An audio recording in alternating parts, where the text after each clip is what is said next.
রাজা বাদশাহ ঘরের মধ্যে ঢুকলো, আমি বাইরে দাঁড়াই এতিমের মতো কাঁদছি, আল্লাহ আমি একটা অযোগ্য মানুষ, তোমার ঘরটার মধ্যে যদি একটু ঢুকতে পারতাম। কোনো চান্স পাই না, বছরের পর বছর চলে যায়। ইরাক আর কুয়েতের যুদ্ধ শুরু হলো। বাদশাহ ফয়সাল, বাদশাহ ফাহাদ সারা পৃথিবী থেকে 400 স্কলারকে দাওয়াত দিলেন মীমাংসা বৈঠক মক্কায়, যুদ্ধবিরতি, যুদ্ধের মীমাংসা বৈঠক। সেই বৈঠকে পৃথিবী থেকে 400 স্কলারদের দাওয়াত দিলেন। আমি তো কোনো স্কলারে পড়ি না, আমি একটা ভাঙ্গা ছেড়া মানুষ।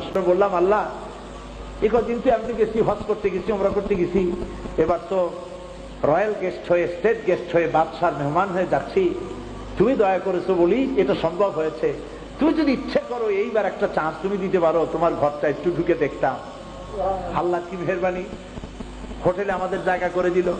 হোটেলে জায়গা দিয়ে আমাদেরকে প্রত্যেককে এক একটা ব্রিফকেস দিল, ওর মধ্যে কলম আছে, খাতা আছে, আরো কি কি আছে, আর আছে প্রোগ্রাম শিডিউল। আমরা ওখানে 1 সপ্তাহ থাকবো। কবে কি? সকাল 7:30টায় রাজকীয় মেহমানদের জন্য আল্লাহর ঘরের দরজা খুলে দেওয়া হবে।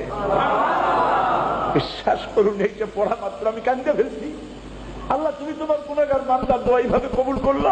আমি সারা রাত আল্লাহর ঘরের কাছে পড়ে রয়েছি, তাওয়াফ করেছি, তাহাজ্জুদ করেছি, ফজর পরে ঘরের দরজার কাছে দাঁড়ায় আছি, সারা রাত ঘুমাই নেই।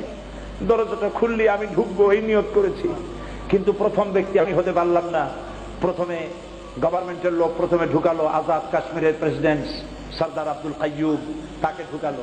2 নম্বরে ঢুকালো আফগানিস্তানের মুজাহিদ কমান্ডার আব্দুর রব আস-সাইয়াদ আর-রাসূল, তাকে ঢুকালেন। 3 নম্বরে আল্লাহ পাক আমাকে চান্স দিলেন।